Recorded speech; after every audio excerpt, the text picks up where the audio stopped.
I have attorney activist Lisa Neal-Graves, and coming in with all of her Emmy award winning, and I need to know what the Emmys are for, and all of this, producer, founder, and leader of AI for the People, Mutale Nkonde. Yes, she's the firstborn rock. Okay. Y'all were trying to say a whole lot during the break. First of all, Ms. Mutale was making me angry. She said, they pay a person $600,000 to do what you did this weekend. I said, wait a minute, what? Yeah. Yeah. So what? I shouldn't do this again? Is that what you're saying? Without at least a check? I think it's worth $1 million. All I'm saying is what you were doing with the chatbot was refining its ability to do its job, right? And just before I came on the air, I was looking at how much people get paid in tech, just in anticipation for our conversation.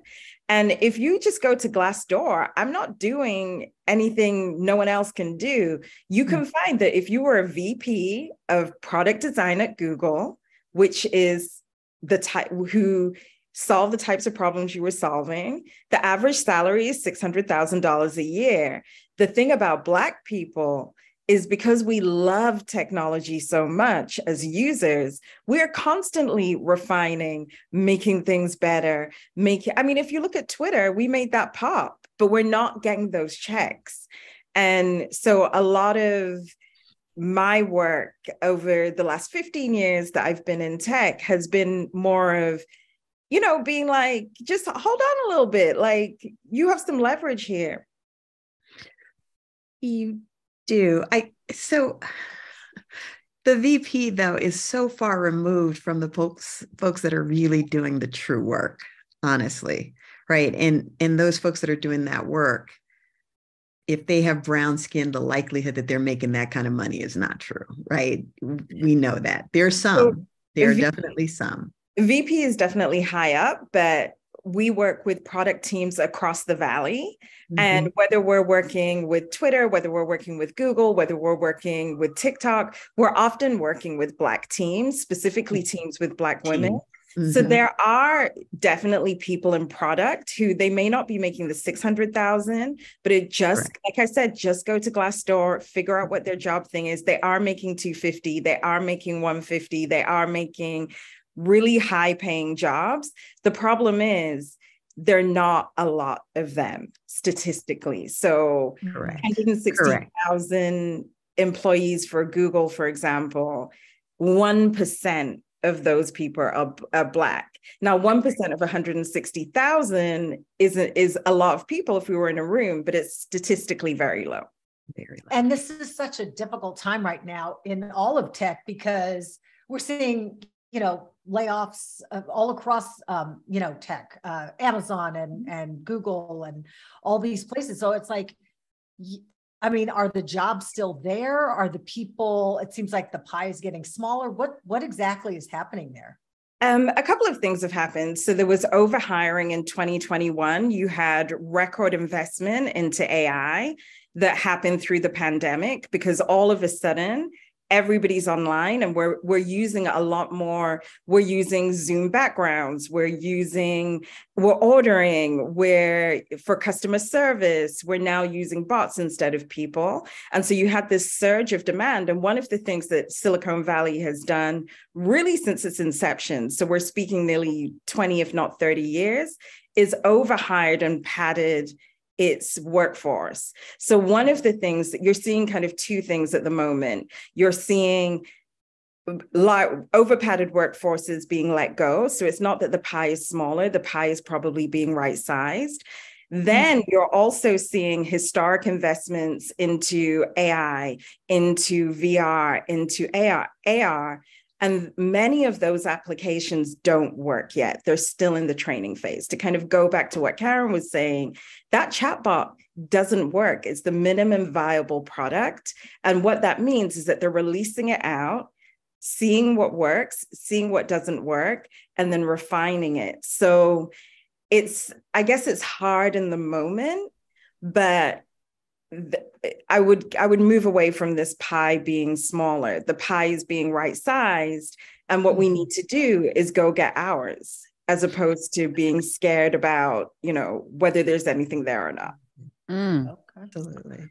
I was saying yesterday, as I gave my gloom and doom report, I don't actually, I want y'all to save your money. You may not be able to get it from a bank, save some cash just in case. I don't know what's going to happen. And it's not for a rainy day. It's for a joyful day. Like, I want us to, no matter what is happening in the economy, I want you to be able to live your happy lives and not be victim of a system that's going to be temporary. Whatever horrible things coming is going to be temporary, like momentary. That said, I'm looking at these layoffs. To me, all of these companies like Apple have more money than any company in the history of the world. They don't have to lay people off, but I feel like these tech companies are laying people off. Yes, to your point, Mutale, that they, expanded, but they know enough about business to know that this pandemic wasn't going to last forever. But I feel like this is the way they lay off people, and then the new people have to come into the office. So, you know what I'm saying? It's a way to control the workforce, not because they have to lay people off, but it's a way of control. It's definitely a way of control. I mean, I was reading the coverage around this, and there's a quote in one of the CNBC articles where somebody in London at Google, because they've just laid off 12,000 people, first time in the history of that company, and they talked about feeling psychologically safe. And the response from the company was, go in, work your roadmaps. It's still business as usual. We're just going through this. And I think that if you are, that was a very interesting quote to me, because it felt like it came from a white man. Because as a Black woman, specifically a Black woman that's working in Silicon Valley, who feels safe? You get what you can, you get in, you get out. But I do think that there is this element of, as we're seeing the rise of tech worker activism, right? That the companies are coming in and saying, yeah, you can march, you can rag us out to the media, you can unionize. But at the end of the day, remember that you could be gone tomorrow. And so I would be interested within those companies what that feels like. I also would be really interested to find out who's been fired, because we saw when Elon Musk came to Twitter, first day he was in, the Black ERG went. Third day he was in, the ethical AI team went. And these are teams that are traditionally have folks like us in them. Mm-hmm. Lisa's shaking her head. Yes, Lisa Neal-Graves is here. What are you most nervous about with this rise of AI and all of the things that Mutale was just talking about? I think that there's what we've always been told, and I think if you look at sort of academics, right, what we've always been told is education is key, right? Today, I think that there are two lanes, right? There's Black people going to college trying to figure this out, and there are white people getting a job and trying to figure it out in the job. They are having a lot more success than Black people who go to college and have, debt of $100,000 from college tuition.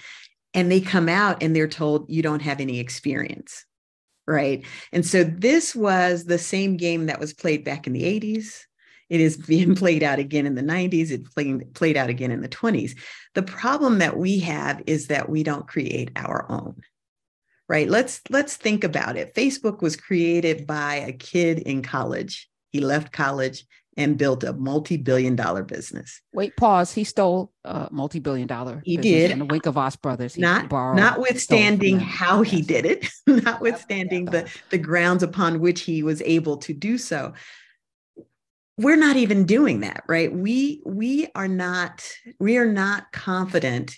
Notwithstanding our intelligence, we are not confident enough to start businesses. I now see young Black folks that are leaving college after they get their degree and starting businesses, and they're doing well. They're doing some really great stuff.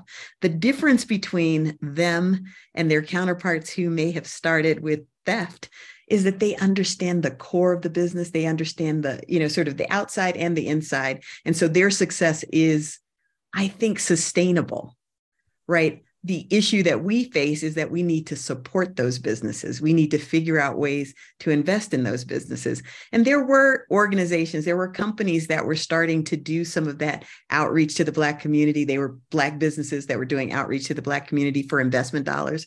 but not nearly enough, not nearly to the extent that you would actually be able to help these companies become multi-billion-dollar businesses. Until that happens, we won't ever be a threat, right? How does that happen? What do we need to do? What do all the listeners who happen to be listening to you on this program, what do we need to do to make that happen? Those young organizations have stock. Are we investing in that stock?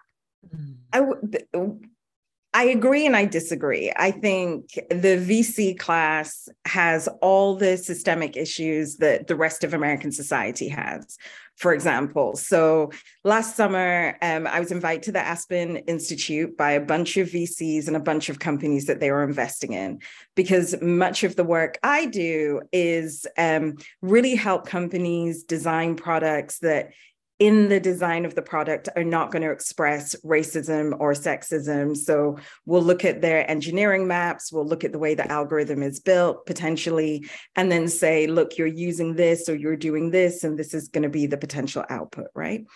And what was really interesting to me was this particular group of companies were creating police tech, which is not necessarily an area that you would see a Black entrepreneur in, for many reasons, because those technologies are then used to arrest us and harass us. But the other part of it was the VCs themselves just did not understand, believe, even know that there is Black talent out there. And so, right. But the assumption Black entrepreneurs are walking into pitch to those people. And then the other part of it, because I joined an angel network actually in 2020. And when I looked at like, you have to earn a certain amount of money, you have to be accredited over here, there are a lot of different hoops that the Black investors, if you want to be an accredited investor, have to jump through. And there was a young lady actually at Aspen, Marianne Schwartz is her name, African-American woman, who's lobbying the SEC to say, you need to drop those requirements so that more Black people can come in. Because why should somebody have to earn $300,000, $200,000, whatever it is, to make this much needed investment into a company? Which the thing about Black entrepreneurs in the tech space is that we create what are called zebra companies. So these are companies that are not going to be Facebook. I think I cringe when I hear that kind of Facebook analogy, because there's so many things wrong with that company, but they're going to be profitable. They're going to do, they could do $100 million worth of business each year, but they're never going to scale to be that global company. So they need to be able to get these smaller dollars, which most Black people can do if we can get through the SEC thing. So there's a couple of just structural things that I think we have to navigate as we think about that argument. Yeah, but the core assumption that you had, though, is that we have to go through the traditional VC process, right? That was designed by whom? VC? Not us. Oh, right? Definitely not. So if it were designed to provide a level of support for businesses, who says that we can't do the same? Why can't we design a system that is in place to support the businesses that we want to support? We've done it before, right? It just wasn't as structured. We believe that we have to follow the same patterns and practices. I'm not saying that if you can, you shouldn't. I'm saying that there are going to be more that can't than there are that could. And so why not figure out what is a process that we could use? How do we build out an infrastructure that Black businesses can go into? And think about it. I mean, they had Black Wall Street in Tulsa, and I can guarantee you that it didn't have the SEC and anybody else involved in it at that point, right? So there are systems that can be designed to support businesses that don't necessarily have to follow the same practices and norms that we see, sort of these other traditional plays doing. How come we don't believe, as smart as we are, again, I come back to intellect being the driver. As smart as we are, you're going to tell me that we can't figure that out? I didn't say that. And I'm not saying that, but the way the question was posed, it to me that wasn't clear. There's nothing stopping it. There really is. Let's do it. So let me jump in because I love this. Somebody in the Nubia chat's like, stop talking. You're giving away too much. This is what we don't do. We don't talk enough. We don't put enough out. There's somebody right now listening. If they have nefarious, what are they going to do to stop it? If we are really about this life, right? What can they do to stop it? Nothing. This requires our unity. This requires us to come together and somebody be inspired who has the skill and not chase that $600,000 check that Mutale was talking about. And let me just be clear. I'm not looking for a job for myself, but we do need to plant a few seeds in these seats and demand that a few seeds get in these seats. Because I'm not the only person that can challenge this AI. There are plenty of PhDs steeped in Africana ways of knowing that will wear this damn AI out. I promise you. And they should be getting the $600,000 checks, not the peanuts they're getting at the HBCUs. I said it. That said, ladies, where do we start? Because systems is what we need. You can't beat institutions. We don't have enough systems and institutions. We got 50-11 fried chicken places with 50-11 grandmama's recipe places, but no McDonald's. Stop it. Like what are we missing here? I think we start with imagination, right? We start with this conversation. At the end of last year, I was lucky enough to meet this entrepreneur from Harlem, New York, and she's made flesh-colored tights.